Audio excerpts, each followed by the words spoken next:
মানুষ আপনাকে কষ্ট দিচ্ছে, তাকিয়ে আছেন আল্লাহ। নিয়ামত, তাকিয়ে আছেন আল্লাহ। এবার আপনার সেই মানুষের দেওয়া কষ্ট তিল তিল তিল তিল করে আস্তে আস্তে সহ্য ক্ষমতার বাইরে চলে যাচ্ছে। আপনার রব তাকিয়ে আছে।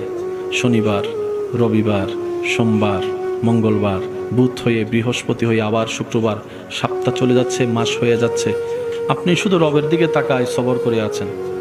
রবের যেই দিন ইচ্ছা হবে, রব ফেরেশতাকে বলবে, কিরে আমার বান্দাকে মাসের পর মাস, বছরের পর বছর কষ্ট দিচ্ছে, সেইভাবে ধৈর্য ধরে সহ্য করে আছে কেন?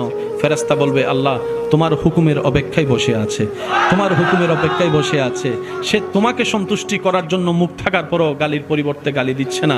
আল্লাহ সে তোমাকে রাজি করার জন্য মারের পরিবর্তে মার দিচ্ছে না। সে দুনিয়ার মানুষ সৃষ্টি তাকে কষ্ট দিচ্ছে, সে তোমার সৃষ্টিকে ভালোবাসা দিয়ে যাচ্ছে, মায়া দিয়ে যাচ্ছে, সেবা দিয়ে যাচ্ছে।